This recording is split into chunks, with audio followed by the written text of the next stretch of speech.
इस कहानी के अंदर हमें दिखाया जाएगा एक माइक नाम के लड़के को, जो कि एक नॉर्मल से लड़का होता है, लेकिन किस्मत ने उसको चुना था कि वो एक बहुत ही बड़ा वॉरियर बने और बन जाए स्लेयर ऑफ द गॉड। यानी कि ये माइक नाम का लड़का आगे चल के बन जाएगा माइकल। यहाँ तक कि उसकी आंखें ठीक ना होने की वजह से वो तो देख भी नहीं सकता था। अब वो कैसे बन पाएगा माइक से माइकल, वो हम लोग इस कहानी के अंदर जानेंगे। इस कहानी की शुरुआत होती है हमें एक खबर को दिखाते हुए, जहाँ पर ये बताया जा रहा था कि आज रात का चांद बहुत ही ज्यादा साफ दिखाई देगा, जिसके बारे में एक्चुअली बताया है एस्ट्रोनॉमर्स ने। आज जो चांद की एक्टिविटी है वो एकदम बहुत ही ज्यादा क्लियर हो चुकी है। आसमान में ना तो कोई बादल है ना ही कोई पॉल्यूशन, जिसकी वजह से उसको एकदम क्रिस्टल क्लियर तरीके से देखा जा सकता है। जहाँ पर भी छतों के ऊपर से जाता हुआ देख पाते हैं हम एक छोटे से बच्चे को, जो कि अपनी दूरबीन को अपने हाथों में लिए हुए था। यही होता है हमारा मेन कैरेक्टर, जिसका नाम है माइक, जो कि चांद के नजारे को अपनी आंखों से ही देख रहा था। लेकिन जैसे ही माइक ने ये नजारा देखा होता है, उसको अचानक से ही फील होता है जैसे कि उसके सामने एक बहुत ही बड़ा स्टैचू रखा हो और वो अचानक से चला गया हो किसी और ही दुनिया के अंदर। लेकिन एक्चुअल में ये कोई और दुनिया नहीं होती, बल्कि होता है उसी का ही स्पिरिचुअल वर्ल्ड। माइक ये फील कर पा रहा था कि जैसे उसके सामने एक बहुत ही बड़े लेवल के गॉड आ गए हो, जिनको देखने की वजह से उसकी आंखों में कुछ हलचल होने लगी थी, जिसकी वजह से उसको पावर्स तो मिल रही थी, लेकिन उसकी आंखों की रोशनी जा रही थी। उसके साथ में यह हादसा होने के बाद अब हमें कुछ सालों के बाद का सीन दिखाया जाता है, जहाँ पर हम रोड साइड पर खड़े हुए काफी सारे लोगों को देख पाते हैं और उन्हीं में मौजूद होता है हमारा मेन कैरेक्टर माइक। इसकी आंखों की रोशनी चले जाने की वजह से वो अपनी आंखों पर हमेशा ही पट्टी बांध के रखता है, लेकिन उसका सिक्स्थ सेंस इतना ज्यादा अच्छे तरीके से वर्क करता है कि वो बिना किसी प्रॉब्लम में फंसे ही कहीं पर भी और कैसे भी जा सकता है। एक छोटी सी लड़की माइक से ये कहने लगती है कि क्या आप मुझे ये रोड क्रॉस करा सकते हो, क्योंकि ज्यादा बाहर निकलने की वजह से उस बच्ची को डर लग रहा था। माइक को ये भी पता होता है कि कितने टाइम में यहाँ से आगे जाने वाली हरी बत्ती जल जाएगी। यहाँ पर जैसे ही हरी बत्ती जलती है तो उसका सायरन स्टार्ट हो गया था। इसकी वजह से माइक को तुरंत ही पता चल जाता है कि वक्त आ चुका है रोड को क्रॉस करने का। इसी वजह से वो उस बच्चे का हाथ पकड़ता है और बेफिक्र होकर आगे जाने लगता है अपने फुल कॉन्फिडेंस के साथ में, जैसे कि उसको किसी बात का डर ही ना हो। जिसके पीछे पीछे बाकी के लोग भी आने लगे थे और इस बंदे का एटीट्यूड देखकर तो सभी लोगों की आंखें खुले की खुले रह गई थी। ये बंदा अंधा होने के बाद भी आखिर इतना ज्यादा कॉन्फिडेंस के साथ में कैसे चल सकता है। जिसके बाद फिर माइक यहाँ से जा रहा होता है और रास्ते में उसको काफी सारे उसी के ही जान परिचित के लोग मिलते हैं, जो कि हर रोज ही उसको ऐसा करते हुए देखते हैं, लेकिन वो हमेशा ही शौक रह जाते हैं, क्योंकि माइक के रहने का तरीका सभी लोगों से एकदम ही अलग था। माइक सभी को बचपन से ही ये बताते आ रहा है कि उसने बचपन में देखा था मून एंजल को, जिसकी वजह से वो अंधा हो गया था, लेकिन आज तक कभी भी माइक की बातों पर किसी को यकीन भी नहीं हुआ। कुछ लोग तो ये भी कहते हैं कि ये लड़का जानबूझकर अपने आप को अंधा बताता है, लेकिन हम देख पाते हैं कि माइक की आंखों पर पट्टी बंधे होने के बाद भी बहुत ही आसानी के साथ में चल सकता था। जब एक ग्राउंड में कुछ बच्चे खेल रहे थे तो उनकी फुटबॉल जाके टकराने वाली होती है माइक से, लेकिन माइक ने अपने आप को उससे बचा लिया था पहले ही। जो बात सभी के लिए शॉकिंग थी कि आखिर ये अंधा ऐसा कैसे कर सकता है। हमें ये पता लगता है कि माइक आंखों से अंधा होने के साथ साथ उसके पेरेंट्स भी उसके साथ में नहीं है। ये बात दूसरों के लिए जितनी ज्यादा परेशानी वाली होती है, माइक उतने ही ज्यादा चिल तरीके से रहता है। उसको फर्क भी नहीं पड़ता कि कौन उसके साथ में है और कौन नहीं। भले ही लोग उसको बुली करते हैं, लेकिन माइक को जरा सा भी फर्क नहीं पड़ता। इंसान तो इंसान, मछलियाँ भी उसके कैरेक्टर के बारे में जानती है कि ये लड़का कैसा है। और अब माइक फाइनली चलते हुए पहुंच जाता है अपने घर के नीचे, जहाँ पर उसका छोटा भाई लिन उसको बुला रहा था। जिसके बाद फिर माइक अपने घर पर पहुंच जाता है, जहाँ पर वो अपनी आंट के साथ में रहता है। उसकी आंट उससे कहती है कि माइक तुम हमेशा ही इतना सारा सामान लेकर क्यों आ जाते हो, और तुम्हें आकर पता कैसे चलता है कि कौन सी चीज सही है और कौन गलत। माइक कहता है कि ज्यादा कुछ नहीं, बस मैं केवल वेरीफाइड चीजों को ही खरीदता हूँ। आंट उससे कहने लगते हैं कि तुम्हें अपने टैलेंट को इस तरीके से बर्बाद नहीं करना चाहिए, बल्कि कॉलेज जाना चाहिए। जिसके बाद फिर माइक के पास में उसका छोटा भाई लिन आ चुका था, जो कि उसको एक गॉगल देने लगता है कि तुम इसको अपने पास में रखो। तभी आंट बताती है कि वैसे तुम्हारे डॉक्टर तुम्हारे इंतजार कर रहे हैं रूम के अंदर काफी समय से, इसीलिए फिर माइक तुरंत ही पहुंच गया होता है अपने ही डॉक्टर के सामने, जो कि उसकी आंखों का और उसके मेंटल हेल्थ का चेकअप करते हैं। कह रहे थे कि बहुत ही जल्द तुम्हारी आंखें देखने के काबिल हो जाएंगी। डॉक्टर कहते हैं कि जैसे ही तुम्हारा ये सर्वे पूरा हो जाएगा तुम स्कूल भी जा पाओगे। वो पूछते हैं कि क्या तुम्हें अभी भी हेलुसिनेशन होता है, तो माइक कहता है कि नहीं। डॉक्टर पूछते हैं कि कहीं तुम्हें पहले के जैसे ड्रीम्स तो नहीं आते, तुम्हें नींद भी ठीक से आनी चाहिए और हेडेक भी नहीं होना चाहिए। लेकिन माइक तो अपनी ही यादों में खोया हुआ था और वो हमें बताने लगता है आज से 100 साल पहले हुई एक घटना के बारे में, जब अंटार्कटिका के अंदर एक बहुत ही ज्यादा अजीब तरीके का फॉग आ गया था, जो कि पूरी दुनिया में ही इतनी ज्यादा हाई रेट के साथ में फैल रहा था, जैसे मानो ये पूरी दुनिया को ही खत्म करके रख देगा। लेकिन सबसे बड़ी बात ये थी कि ये जो फॉग था वो सीधा जाके रुक गया था डाजिया के बॉर्डर के पास में। इस पूरी अर्थ के ऊपर जो सभ्यता एग्जिस्ट करती है वो सारी की सारी देन है डाजिया की, लेकिन उसे ये समझ नहीं आता कि आज से 100 साल पहले हुई घटना के बारे में आज किसी को कोई परवाह क्यों नहीं है। अगर इस फॉग के अंदर ऐसा क्या हुआ था जिसकी वजह से अगर कोई भी उस फॉग के अंदर जाता है तो वो कभी भी वापस लौट के नहीं आता। आखिर ऐसा क्या है इस पूरी दुनिया में जो कि सभी की आंखों से छुपा है। बचपन में माइक के साथ में कुछ ऐसे कांड कारनामे भी किए गए केवल उसको ठीक करने के लिए कि उसकी वजह से वो और भी ज्यादा खराब हो गया था। सभी लोगों को यही लग रहा था कि इस बच्चे को केवल इल्यूजन सी नजर आते हैं, लेकिन जैसे जैसे करके अब नॉर्मल चीजें नॉर्मल होते गए तो माइक को ये बात समझ में आ गई थी कि अगर उसको इस दुनिया के अंदर सर्वाइव करना है तो उसके लिए वो एक ही काम कर सकता है और वो है झूठ बोलना, क्योंकि आज भी उसके साथ में सब कुछ वैसे ही होता है जैसे कि उसके बचपन में हुआ करता था। बस फर्क केवल इतना है कि वो इसके बारे में किसी को भी अब बताता नहीं है। अभी डॉक्टर उससे ये पूछते हैं कि क्या तुम्हें यकीन है कि इस दुनिया में कहीं पर भी गॉड एग्जिस्ट करते होंगे। माइक कहता है कि नहीं, मुझे इस बात पर रत्ती भर भी यकीन नहीं है, वो तो केवल मेरे दिमाग में डिल्यूजन था जिस पर मुझे यकीन हो गया था। डॉक्टर कहते हैं कि ठीक है और उससे अगला सवाल पूछते हैं, क्या तुम्हें यकीन है कि इस दुनिया में मिथिकल मॉन्स्टर्स पाए जाते होंगे। तो माइक इसके बारे में सोचते हुए डॉक्टर को बताने लगता है कि इस दुनिया में चारों तरफ ही फॉग फैला हुआ है, केवल हमारे इस डांसिया सिटी को छोड़कर। मुझे नहीं पता कि इस फॉग वाली दुनिया में क्या एग्जिस्ट करता है और क्या नहीं। इसके बैकग्राउंड में हमें वाकई में दिखाए जाते हैं कुछ मिथिकल मॉन्स्टर्स जो कि टनल के अंदर काम कर रहे कुछ लोगों को जान से मारने लगते हैं, लेकिन ऐसा करने से पहले ही तभी यहाँ पर एंट्री हो जाती है एक स्लेयर की, जो कि एक्चुअल में होती है एक मॉन्स्टर स्लेयर। और इसके पास में भी एक्स्ट्रा ऑर्डिनरी लेवल की पावर्स और वेपन्स मौजूद थे, जिसके पास में एक बहुत ही ज्यादा पावरफुल स्टिक होती है जिसकी मदद से मॉन्स्टर्स को बहुत ही ज्यादा शानदार तरीके से मारना शुरू कर दिया था। उसका ये वेपन, ये कैरेक्टर और उसके मारने का तरीका एकदम ही लाजवाब था। और यहाँ के मॉन्स्टर्स को मारने के बाद तभी वो अपने साथियों को बताती है, मैंने टनल की ईस्ट में मॉन्स्टर्स का सफाया कर दिया, बाकी के जहाँ पर भी हो तुम लोग अपना काम संभाल लो। जिसके बाद फिर मिनी स्लेयर्स की टीम के और भी कई सारे मेंबर्स को दिखाया जाता है। इन लोगों के पास में भी एक्चुअल में होती है सुपर नेचुरल पावर्स, जिसकी मदद से वो यहाँ पर आने वाले मिथिकल मॉन्स्टर्स को कंट्रोल करने की कोशिश करने लगते हैं और उनको मारने की कोशिश करने लगते हैं। जहाँ पर हम दो कैरेक्टर्स को देखते हैं जो कि अपने अपने स्वॉर्ड को निकाल के तैयार हो गए थे। इसके बाद फिर उन्होंने जैसे ही यहाँ पर मॉन्स्टर्स को मारना स्टार्ट किया था तो ये नजारा एकदम ही लाजवाब नजर आ रहा था। भले ये मॉन्स्टर कितने भी ज्यादा पावरफुल क्यों ना हो, इन स्लेयर्स के सामने टिक पाने की ताकत उनके अंदर नहीं होती। जहाँ पर तभी हमारे सामने एक और न्यू कैरेक्टर आ जाती है। इसके स्वॉर्ड के स्लाइसिंग की स्पीड इतनी ज्यादा थी कि पता भी नहीं चलता कि उसने मॉन्स्टर को कब जान से मार दिया। जहाँ पर तभी एक और बंदा आ जाता है जो कि असल में करता है स्नाइपिंग, और उसके स्नाइपिंग की स्किल्स इतनी ज्यादा गजब की है कि मॉन्स्टर्स के सामने एक पल भी टिक नहीं पाते। साथ ही साथ इसके पास में जो अमेजिंग तरीके के वेपन्स होते हैं उसे बच पाना तो किसी भी मॉन्स्टर के बस की बात है ही नहीं, क्योंकि जैसे ही कुछ मॉन्स्टर्स यहाँ से बच के भागने की कोशिश कर रहे थे तो उस बंदे ने केवल एक ही धमाके के साथ में उनको फिनिश कर दिया था। लेकिन इन लोगों को अभी भी इस बात पर शक हो रहा था कि शायद अभी भी कुछ मॉन्स्टर रह गए हैं जो कि भागने की कोशिश कर रहे होंगे। इन सारी की सारी चीजों के ऊपर नजर रखे हुए होता है इन सभी का एक और मास्टरमाइंड, जो कि पूरी सिटी में होने वाली हलचलों के बारे में अपने सभी साथियों को बताता है। और तभी हम इन लोगों की टीम के एक और कैरेक्टर को देख पाते हैं जिसका नाम होता है लाओ, जो कि कुछ मॉन्स्टर्स का पीछा कर रहा था और उससे सिचुएशन के बारे में पूछा जाता है। लाओ कहता है कि चिंता मत करो, बस मैं उनको खत्म करने ही वाला हूँ। लेकिन एक्चुअल में तो यहाँ पर ऐसा कुछ भी होते हुए नजर आ ही नहीं रहा था, क्योंकि ये मॉन्स्टर ऊपर चढ़ते हुए सिटी में तबाही मचाने वाले थे। लाओ को काफी सारी सीढ़ियाँ चढ़नी पड़ेगी उन तक पहुँचने के लिए, इस पर वो मेहनत करने लगता है। और इन लोगों को लीडर ये बता रहा था कि साथियों तुम लोगों को अपनी स्पीड को और भी ज्यादा बढ़ाना होगा। वहाँ पर जितने भी बंदे फंसे हुए होते हैं वो इन सभी चीजों के बारे में ही भूल जाते हैं, क्योंकि इन स्लेयर्स के पास में ऐसे इक्विपमेंट्स मौजूद थे। और अब सभी लोगों की निगाहें होती हैं लाओ के ऊपर कि तुम्हें जल्द से जल्द अपना काम पूरा करना होगा, क्योंकि अब केवल वही बचा हुआ था जिसने मॉन्स्टर्स को नहीं मारा। लाओ कहने लगता है कि बस मुझे थोड़ा सा समय और दो, मैं इन सभी हरामियों को मारने ही वाला हूँ। तभी लाओ के एक साथी कहती है कि क्या मैं तुम्हारी हेल्प करने के लिए आऊँ। लाओ के मना करते ही वो तुरंत ही वहाँ पर आ जाती है। उसने अपने फ्लाइंग फायर स्पीयर की मदद से तुरंत 3 मॉन्स्टर्स की बैंड बजाना शुरू कर दिया था। उसने चंद पलों के अंदर ही 2 मॉन्स्टर्स को मार दिया था। सबसे लास्ट में जो बचा हुआ था उसको मारने के बारे में सोचता है लाओ,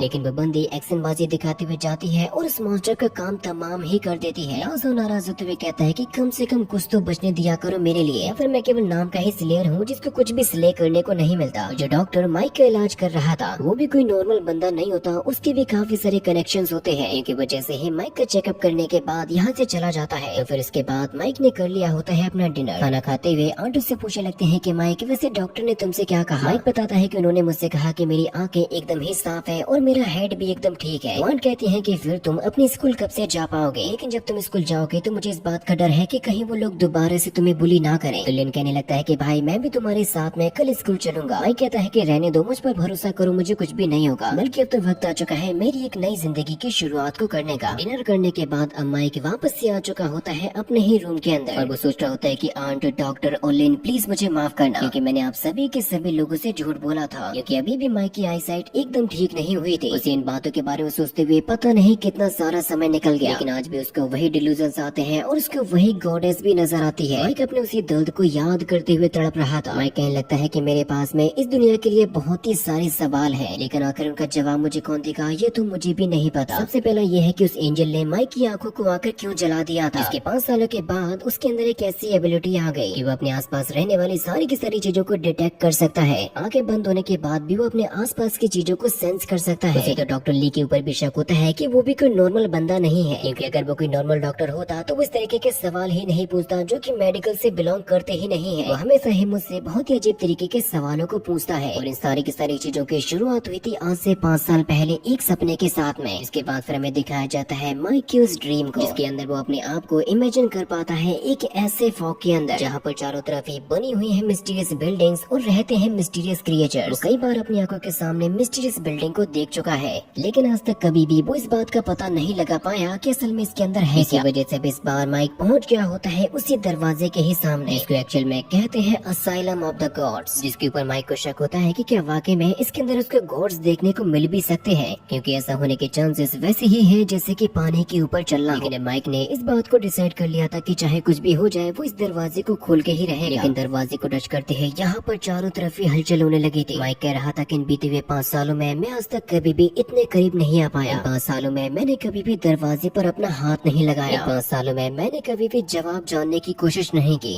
लेकिन मैं ये जानता हूँ कि मेरे दिमाग में जो कुछ भी चल रहा है सभी के जवाब मुझे मिलेंगे इसी असाइलम के ही अंदर। वो उसके लॉक को क्रैक करने की कोशिश करने लगता है ताकि वो उस दरवाजे को ओपन कर सके। इसके बाद हमें अगले दिन का सीन दिखाया जाता है जहाँ पर माइक आज काफी दिनों के बाद जा रहा था अपने स्कूल। उसने स्कूल के अंदर भी अपनी आंखों पर पट्टी बांध कर रखी थी, लेकिन इस तरीके से चलते जा रहा था जैसे कि ये सारी की सारी चीजें उसके लिए नॉर्मल हो। देखने वालों के लिए ये बात जरा सी भी नॉर्मल नहीं थी। वो लोग कह रहे थे कि अगर कोई भी अंधा बंदा ऐसा कैसे कर सकता है। इसके बाद फिर माइक अपनी क्लास में पहुंच जाता है और मिलता है अपने क्लासमेट से। लेकिन यहाँ पर तो और भी कुछ लड़के होते हैं जो कि उसके दोस्त बनना चाहते थे। इनकी बातों को सुनकर माइक ये कहने लगता है कि वैसे क्या तुम लोग मुझे जानते हो। उसके साथ वाले लड़के उसको ये बताते हैं कि तुम्हारी आंट ने हमसे काफी समय पहले कहा था तुम्हारा दोस्त बनने के लिए। इसी वजह से ये सभी के सभी लोग माइक के साथ में बहुत ही अच्छे तरीके से पेश आते हैं। माइक ये कह रहा था कि मुझे स्टडी में कड़ी मेहनत करनी होगी और उन सारी चीजों के बारे में पता लगाना होगा कि आखिर इसके साथ में क्या हुआ और ये क्या हो रहा है। इसके बाद अब वो अपनी क्लासेस को अटेंड करना स्टार्ट कर दिया था। लेकिन यहाँ पर जो पढ़ाया जा रहा था वो होता है इस दुनिया में चारों तरफ फैले हुए फॉग के बारे में। लेकिन माइक के अलावा किसी को भी इस टॉपिक के अंदर इंटरेस्ट ही नहीं होता। केवल माइक इस बारे में अच्छे तरीके से पढ़ता है और कहता है कि मैं अपनी जिंदगी को और भी ज्यादा बेहतर बनाऊंगा। इसके बाद अब रात हो जाती है और हम देख पाते हैं माइक और उसके दोस्तों को, जो कि एक्चुअली में माइक को उसके घर पर छोड़ने के लिए जा रहे थे। लेकिन माइक उन लोगों से कहने लगता है कि यकीन करो मैं अपने आप ही अपने घर पर पहुंच जाऊंगा। तो उसके क्लासमेट उससे ये कहने लगते हैं कि चिंता मत करो माइक, हम तुम्हारे साथ में हैं। जब हमने तुम्हारी आंट से वादा किया है कि हम तुम्हारा ख्याल रखेंगे तो हम उसको पूरा भी करेंगे। लेकिन माइक तो कुछ और ही सोच रहा था कि पता नहीं लोग उसको बीमार समझते ही क्यों है। वो तो नॉर्मल बिहेव कर सकता है और नॉर्मली अपने सारे कामों को भी कर सकता है। माइक के साथ में जो लड़के होते हैं वो अपने स्कूल की एक काफी ब्यूटीफुल लेडी के बारे में बातें कर रहे हैं, लेकिन उनमें से किसी को भी इस बात का जरा सा भी अंदाजा नहीं था जो उनके साथ में होने वाला था। उसके बाद यहाँ पर रास्ते में एक बंदे का घर आ चुका था, इसलिए वो कहता है कि ठीक है मैं जा रहा हूँ। छोड़ने के बाद जैसे ही ये लोग आगे बढ़ने लगते हैं तो फिर तब इनके साथ के लड़के ये कहते हैं कि वैसे तुम लोगों को यहाँ पर अजीब सी स्मेल नहीं आ रही। ये स्मेल एक्चुअल में आ रही होती है यहाँ पर आ चुके मॉन्स्टर्स की वजह से,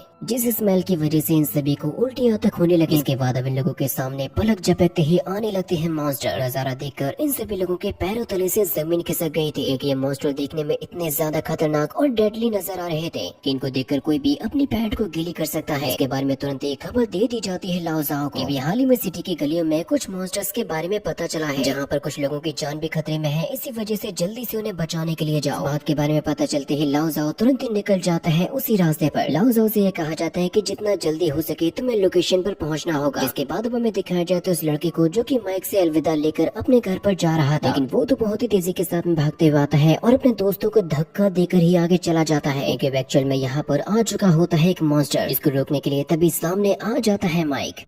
अब अपने साथी से कहता है कि यहाँ से भागो, इनको मैं। मॉन्स्टर को धक्का देके माइक भी तुरंत ही यहाँ से भागने की कोशिश करने लगा था, लेकिन माइक अभी उतना ठीक तरीके से भाग भी नहीं पा रहा था। इसकी वजह से एक मॉन्स्टर तो उसकी जान लेने के लिए उसके पीछे पड़ जाता है। माइक जब भागते हुए ही जा रहा था तो फिर दोबारा से उसके सामने एक दूसरा मॉन्स्टर भी आ गया था, जो खा रहा होता है एक इंसान के हाथ को। माइक देखता है कि आगे और पीछे दोनों ही तरफ से उसको घेर लिया गया है मॉन्स्टर से, जहाँ पर फिर तभी हम देख पाते हैं लाओ जाओ को, जिसने उस लोकेशन के चारों तरफ ही एक ऐसे बैरियर को बना दिया था कि उसके बाहर बाहर इंसान तो जा पाएंगे लेकिन ये मॉन्स्टर निकल नहीं पाएंगे, जिसको देखकर सिटी के लोग चौंक जाते हैं कि आखिर उनके सामने ये क्या आ गया। लाओ जाओ के बाकी के सभी साथियों को भी मिशन दे दिया गया था कि जल्दी से लोकेशन पर पहुंचो। लाओ जाओ से भी कहा जाता है कि बैरियर को बनाने के बाद तुरंत ही बैटल फील्ड में आ जाओ, जहाँ पर फिर तभी हम देख पाते हैं माइक को, जिसके हाथ में वेपन के नाम पर होती है केवल एक स्टिक और उसके सामने होते हैं खूंखार दरिंदे मॉन्स्टर। इसके ऊपर अटैक करने की कोशिश करने लगते हैं। माइक ये कह रहा था कि बचपन में मैंने जब चांद को देखा था तो उसकी वजह से और छत से नीचे गिरने की वजह से मेरी आंखें चली गई थी। इसकी वजह से दुनिया वालों को ये लग रहा था कि मैं पागल हो चुका हूँ। लेकिन मैं जिन मॉन्स्टर के बारे में बात किया करता था आज तो वो मेरे सामने ही आ गए हैं। मेरे स्कूल का पहला दिन था और देखो आज मेरे साथ में ये क्या हो रहा है। ये मॉन्स्टर अपनी पूरी जान लगा रहा था माइक को मारने के लिए। माइक कहने लगता है कि आज मैं अपनी जिंदगी की नई शुरुआत को कर रहा था, तो फिर मैं आकर तुम जैसे घिनौने मॉन्स्टर्स के हाथों कैसे मर सकता हूँ। माइक भले ही फाइट करने की कोशिश कर रहा था लेकिन है तो वो एक नॉर्मल ह्यूमन ही। लेकिन धीरे धीरे करके माइक का गुस्सा और उसकी ताकत बढ़ने लगी थी। रिफ्लेक्शंस भी अब पहले से ज्यादा फास्ट हो गए थे। इसकी वजह से तभी उसकी आंखों से वो पट्टी निकल गई थी और माइक ने अपनी पूरी जान लगाकर वो पंच हिट कर दिया था उसी मॉन्स्टर के ऊपर। इसके साथ साथ माइक देख पाता है असाइलम ऑफ द गॉड को, वो उसके लॉक को भी ब्रेक करने की कोशिश कर रहा है इसी तरीके से, जहाँ पर तभी ये मॉन्स्टर अपने दांतों की मदद से घायल कर देता है माइक को उसके कंधे पर काट के। लेकिन माइक अपनी ताकत को लगाता है और अपनी रॉड को घुसा देता है उसी मॉन्स्टर के पेट में। जो नजारा देखते ही एक और मॉन्स्टर आ गया था उस पर हमला करने के लिए, जो कि उसको मारने की कोशिश करने लगते हैं। लेकिन माइक यूज कर रहा था केवल अपनी फिजिकल पावर को, जिसके साथ साथ वो अपने मन के अंदर असाइलम ऑफ द गॉड के लॉक को भी तोड़ रहा था। माइक जितनी बार भी मॉन्स्टर को मार रहा था उन पर पंच हिट कर रहा था, उतनी बार ही हिट हो रहे थे असाइलम ऑफ द गॉड के लॉक के ऊपर। लेकिन अब यहाँ पर कई सारे मॉन्स्टर आ जाते हैं जो कि जकड़ लेते हैं माइक को। उसको बहुत ही बुरी तरीके से पकड़ लिए थे उसको जान से मारने के लिए। लेकिन तभी ऐसा करते हुए माइक ने फाइनली ओपन कर ही लिया होता है असाइलम ऑफ द गॉड के दरवाजे को। सारा का सारा नजारा देख रही होती है एक गॉडेस। लेकिन ऐसा होते ही माइक के अंदर इतनी ज्यादा एनर्जी और पावर्स आ जाते हैं कि उसकी आंखों से बहुत ही ज्यादा खतरनाक लेजर बीम निकलती है, जो सीधी जाके लग रही थी आसमान को। उसका टेम्परेचर भी इतना ज्यादा हाई था कि आसपास का कांच भी पिघल रहा था। नजारे को लाओ जाओ ने भी देख लिया था, इसी वजह से वो उसी तरफ ही जा रहा था देखने के लिए। उसके साथ साथ बाकी के भी स्लेयर्स ये नजारा देख रहे थे और वो एनर्जी को भी फील करते हुए ये कहने लगते हैं कि ऐसा लग रहा है जैसे कि किसी नई ताकत ने नया जन्म लिया हो, क्योंकि ये तो एक्चुअल में होती है एक डिवाइन पावर। इसके बारे में इन सभी स्लेयर्स का बॉस भी यही बताता है कि हाँ ये है डिवाइन पावर। इसका अचानक से ही अपीयर हो जाना ये कोई नॉर्मल चीज नहीं है। इसकी ताकतों में शामिल है बर्निंग, सैक्रेड, फिजिकल स्ट्रेंथ और साथ ही साथ ब्रेथ ऑफ क्रिएशन। ये सारी की सारी चीजें मिलकर एक ऐसी चीज का निर्माण कर रहे थे जैसे कि मानो किसी एक नए गॉड का जन्म हो रहा हो, जिसको एक्चुअल में कहते हैं Michael the king of angels. जैसे कि फाइनली हमारा माइक बन चुका होता है द गॉड ऑफ माइकल। उसके बारे में ये कहा जा रहा था कि ये डिवाइन एजेंट आ चुका है अपने नए अवतार में। इसकी वजह से हम देख पाते हैं कि माइक की आंखें एकदम से ही सही हो गई थी। वो पहले की तुलना में अब कई गुना ज्यादा साफ देख सकता था। इसी के साथ साथ उसने खोल लिया होता है असाइलम ऑफ द गॉड के दरवाजे को। के अंदर एक्चुअल में होते हैं 6 सीक्रेट रूम, जो कि एक्चुअल में बिलोंग करते हैं 6 नए देवताओं से। माइक की बॉडी से जो एनर्जी निकल रही थी उसको देखकर तो ये मॉन्स्टर भी डर रहे थे, जो कि तभी अचानक से ही आने लगते हैं माइक पर हमला करने के लिए। लेकिन नई पावर्स और नया विजुअल आ जाने की वजह से उसके रिफ्लेक्शन और पावर्स इतनी ज्यादा बढ़ गई थी कि माइक की केवल एक छोटा सा हिट करने से ही ये मॉन्स्टर पूरी तरीके से खत्म हो जाता है। इस मोमेंट पर तभी दूसरे मॉन्स्टर ने भी उस पर अपना हमला कर दिया था। हमले से माइक बच जाता है और कहता है कि आ जाओ जरा मैं तुम्हें देख लो। माइक एकदम ही हमला कर रहा होता है मून गॉड के जैसे, यानी कि अब इस कहानी के अंदर आ चुका होता है एक नया मोह। माइक इतना ब्रूटली इन डीमंस को मार रहा था कि ये मॉन्स्टर भी किसी इंसान को इतना ब्रूटली ना मारे। उसके हाथ में केवल एक छोटी सी रॉड होती है जिसकी मदद से उसने डीमंस का ही सफाया कर दिया था। लेकिन अभी भी उनकी संख्या कम नहीं होती, जो कि लगातार ही आते जा रहे थे माइक को मारने के लिए। इसके बाद द गॉड ऑफ माइकल ने यहाँ पर जैसे ही अपना जलवा दिखाना शुरू किया था कि कोई भी फैन बन जाएगा उसके फाइटिंग स्टाइल्स को देखकर। उसको केवल एक बार अपने वेपन को यूज करना पड़ रहा था इन मॉन्स्टर्स को मारने के लिए। इसकी स्पीड ही इतनी ज्यादा होती है कि उसने चंद पलों में ही कत्लेआम मचा के रख दिया था। जो सबसे लास्ट में एक और मॉन्स्टर बचा हुआ था वो गुस्से के साथ में आने लगता है माइक पर हमला करने के लिए, जहाँ पर तभी अब एंट्री हो चुकी होती है लाओ जाओ की, जो कि बहुत ही तेजी के साथ में जाता है और शानदार तरीके से मारने लगता है उस मॉन्स्टर को। जिससे कि आखिरकार लाओ जाओ को भी मौका मिल गया था मॉन्स्टर्स को मारने का। एक एक करके मॉन्स्टर्स को मार रहा था, उनके टुकड़े टुकड़े कर रहा था। लाओ जाओ का फाइटिंग स्टाइल और किलिंग स्टाइल इतना ज्यादा यूनिक होता है, चंद पलों में ही कब उसने मॉन्स्टर का सिर धड़ से अलग कर दिया इसके बारे में पता भी नहीं चलता। ये सारी की सारी चीजें हो चुकी होती है माइक की आंखों के सामने। लाओ जाओ कहता है कि बच्चे क्या तुम मुझे बता सकते हो कि मैंने कैसा काम किया? माइक कहता है कि हाँ बढ़िया किया और आप तो वैसे भी हैंडसम हो।